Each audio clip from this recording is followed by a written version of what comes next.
Yeah, yeah, definitely. Because I think recently Meek Mill, he's one of the biggest hip hop artists. He was saying that he wasn't getting paid. So it's like it's 2020 and we still not at Yeah, minimum just but getting paid. I deal with so many artists, Hmm. and like I said, it all starts with your lawyer. Like everybody wants their homeboy or homegirl who went to Howard and got a degree to make them good in a deal, and it doesn't happen like that.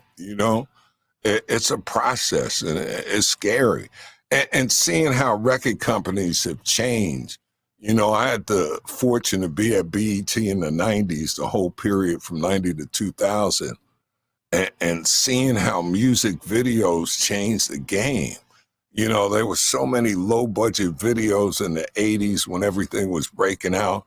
And I did a video show. I was in DC the whole time. But seeing the money involved and making hip hop special, they would spend $500,000 on a video. Like really? And the artist would never get paid, but everybody around them would be paid. But it was hard to tell people things, back in the day. I remember I grabbed Snoop, and next to BET, we used to have this McDonald's. And this is when Snoop was crazy hot, and he knew me from BET and blah, blah, blah. And I said, man, we got to talk. And I laid some facts on him, and years later, he remembered. As a matter of fact, he did a advertisement for my book, and that was 15 years ago. So sometimes this is a game of time too. Who lasts the longest, and who can sort of change as the climate changes. Yeah, yeah. Big shout out to Snoop. I mean, he would be the epitome of that because he could do everything. He could do cars, he could do liquor, he could do insurance, he could do gangster rap, reggae, Yeah, but gospel, but and he but do it his way remember, though. folks were down in Hammer. Hammer was sort of the first rapper to go pop, and everybody was like, "Oh man, he's got Disney toys, and he's no rapper." And now you see everybody on the campaign. Hi, I'm Ty Dollar, and this is my cool drink. You like, oh yeah. Before it was too gangster to do television, but that's where the money's at. Yeah, yeah, definitely. And you mentioned another thing. I used to look forward to them videos. I think they were saying Wu Tang might have been the first rap group to get the $1 million video. I know Bone did Crossroads and Yeah, Busta did the one with Janet. Those was some but explosive the funny videos. thing about videos, I've been in on so many video shoots, and that's where they rip off all the money. You know what I mean?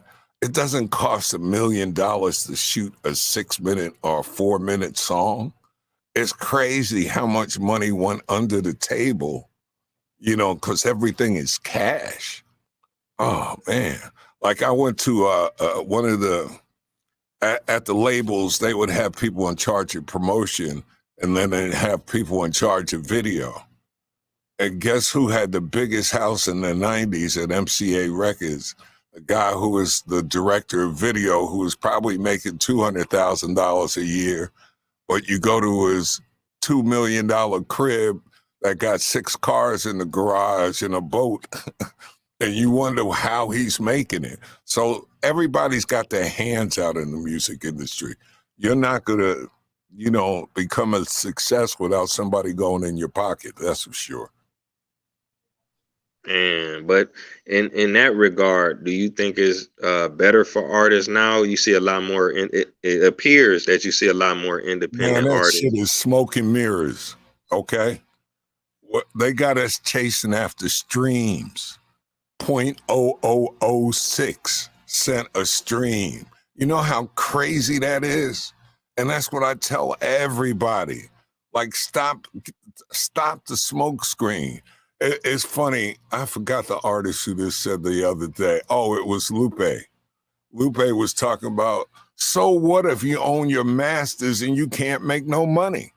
The labels provide a lot of that. Some of the places, radio doesn't mean anything like it used to, but it does when it comes to royalty rates. Because one spin on the radio pays you 7 cents, I think it's 7 or 8 cents. And, one stream is 0.0006 cent. So you figure it out. And that's why the major labels still control publishing. And the radio, you'll see Drake, Beyonce, blah, blah, blah, blah, blah, blah, because those are those big checks, publishing money. And we're chasing streams and wanting to get hot. Shit, I got a video that's done over 400 million. We made more money off of 14 stations in airplay than 400 million streams. Yeah, so you got to learn the business. They call it music business for a reason. And until we connect those dots, we're still going to get ripped off.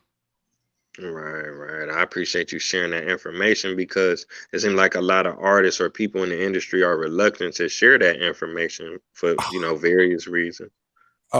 That's why I wrote my book, man. It was funny. I got a deal. My book's called Blackout, My 40 Years in the Music Business.